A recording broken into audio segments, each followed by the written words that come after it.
हरे कृष्णा। तो आप सबका स्वागत है आज के प्रातःकालीन जपा टॉक में। तो हम चर्चा कर रहे थे हरे कृष्ण महामंत्र के प्रपोर्ट पर प्रभुपाद जी के द्वारा जो दिया गया है। तो हमने इसमें सुना था कि हम जो है माया के द्वारा आवृत है इस संसार में, और इस कारण से हमारी जो मूल चेतना है, जो कि कृष्ण भावना भावित स्थिति है, वो जो है ढक गई है। हम उसको भूल चुके हैं, विस्मृत हो गई है। और इसका मुख्य कारण है कि प्रकृति के को हम जो है अपने लाभ के लिए, अपने तथाकथित लाभ के लिए उपयोग करना चाहते हैं, मिथ्या स्वार्थ के लिए उपयोग करना चाहते हैं। तो इसलिए जो है हम इस संसार में बद्ध हैं। और अगर हम हरे कृष्ण महामंत्र का आश्रय ग्रहण करें, हरे कृष्ण जप को करते हैं, तो ये हमारी जो वास्तविक चेतना है पुनः जागृत हो जाती है और हम वापस उसी आनंद को प्राप्त करते हैं।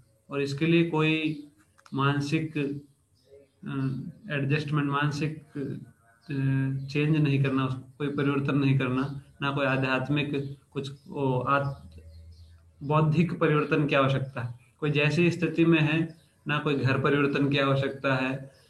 किसी भी स्थिति में भगवान की भक्ति करके, भगवान का नाम उच्चारण करके इस स्थिति को प्राप्त किया जा सकता है। यहाँ तक कि बच्चा भी जप कर सकता है और जानवर भी कर सकते हैं, अगर कोई शुद्ध भक्त के माध्यम से इसको सुनता है तो शुद्ध भक्त जो है भगवान के नाम को प्रचार करते हैं, उनका जीवन का यही लक्ष्य है। इसलिए पहला नाम अपराध यही था कि उन भक्तों की निंदा करना जिन्होंने अपना जीवन इसी के लिए लगा रखा। उनके जीवन का यही मेन लक्ष्य है, भगवान के नाम को लोग ग्रहण करें। ऐसे व्यक्ति साधु ब्रह्मचारी भी हो सकते हैं या फिर गृहस्थ भी हो सकते हैं। ऐसा कई बार ऐसा सोचते हैं हम कि केवल जो जीवन अर्पित किया है, मतलब जो मंदिर में रहते हैं वही जीवन अर्पित किए हैं। तो ऐसा नहीं है। जो भी भगवान के नाम के प्रचार करना जिसका उद्देश्य है, दूसरे लोगों को भी इस नाम का लाभ मिले, ये उद्देश्य है, वो सब उसमें आते हैं। तो ऐसे कोई शुद्ध भक्त जो कि भगवान के नाम का ही आश्रय ग्रहण किए हैं और उनका कोई और भौतिक इच्छा नहीं है, अगर उनके मुख से भगवान का नाम सुना जाता है तो मूर्ख से मूर्ख, नास्तिक से नास्तिक, यहाँ तक कि पशु भी उससे प्रभावित हो जाता है। प्रभुपाद जी इसलिए बोल रहे हैं कुत्ता भी जप कर सकता है अगर भगवान के शुद्ध भक्त से श्रवण करे, तो उसको भी लाभ होता है, उसकी भी चेतना धीरे धीरे उन्नत हो जाती है। उसके बाद में जो है ऐसे कई उदाहरण है, कई सारे पशु जो है भगवान के भक्तों के संपर्क में आके वो भी भक्त बन गए। जैसे चैतन्य चरितामृत में एक शिवानंद सेन नाम के चैतन्य महाप्रभु के महान भक्त हैं। उनके साथ में एक बार यात्रा पर एक छोटा सा पिल्ला जा रहा था, पर उनके प्रभाव से वो भी जो है भगवान का भक्त बन गया और चैतन्य महाप्रभु का संग को प्राप्त करके वो सीधे भगवत धाम चला गया। ऐसे जो भगवान की भक्ति जहाँ होती है उसका लाभ सबको मिलता है। फिर बाद में प्रभुपाद जी बताते हैं कि जो हरे कृष्ण महामंत्र है उसके बीज शब्द है 3, कृष्ण, राम और हरा। तो हरा जो है भगवान की शक्ति है, कृष्ण परम भगवान है और राम भी परम भगवान है। तो ये जो हरे कृष्ण महामंत्र है उसमें हम संबोधित करते हैं भगवान की शक्ति को, राधा रानी को, कि हे भगवान की शक्ति, हे राधा रानी, हम जो है संसार में कई कई जन्मों से पड़े हुए हैं और जो है भूल गए हैं आपको, तो आप कृपा करके हमको भगवान के बारे में स्मरण कराइए और हमको भगवान की सेवा में नियुक्त कीजिए। बिना भगवान की भक्तों की कृपा के भक्ति में आगे बढ़ना संभव नहीं है। और जो राधा रानी है वो सबसे श्रेष्ठ भक्त है, भक्तों की कैटेगरी में सबसे श्रेष्ठ हैं। तो राधा रानी अगर किसी को पे प्रसन्न हो जाती है तो भगवान उसको तुरंत स्वीकार कर लेते हैं। इसलिए जो है हम राधा कृष्ण दोनों का पूजा साथ में करते हैं, क्योंकि भगवान के भक्त जो है भगवान से अलग नहीं है, अकेले भगवान का पूजा नहीं करते।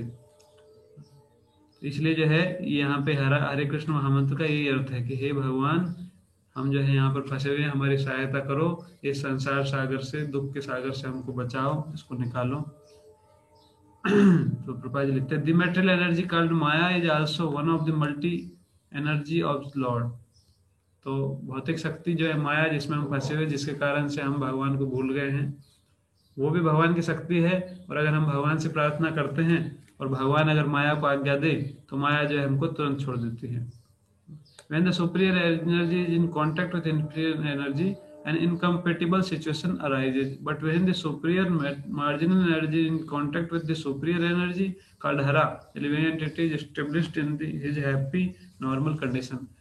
तो जब हम जो है भगवान की आध्यात्मिक शक्ति है, परा प्रकृति, भगवान बोलते हैं अपरे मितस्तुन्याम विद्धि प्रकृति में पराम जीव भूता महाभावो ये एकदम धार्यते जगत, कि जो जीव है वो मेरी पराशक्ति है पर वो अपराशक्ति के अंदर में है। तो इस कारण से एक बड़ी विपरीत परिस्थिति बनी हुई है ना। जैसे पानी में तेल मिलाया जाता तो मिलता नहीं ना, तो ऐसे ही जो है पराशक्ति अपराशक्ति में रहती है तो असंतुष्ट रहती है। इसलिए सब लोग अनसेटिस्फाइड है, सबका हृदय जो है ईर्ष्या द्वेष काम क्रोध लोभ मोह मद मत्सर्य से भरा हुआ है। सब जो है तरह तरह की चिंताओं में है ना। इसलिए बोलते हैं कोई तन से दुखी कोई मन से दुखी, थोड़े थोड़े सब कोई दुखी, थोड़ा थोड़ा दुख सबको है ना। चाहे कोई कैसी भी स्थिति में सबका अपना अपना स्ट्रगल है, सबकी अपनी अपनी प्रॉब्लम्स है, वैरायटी की प्रॉब्लम है।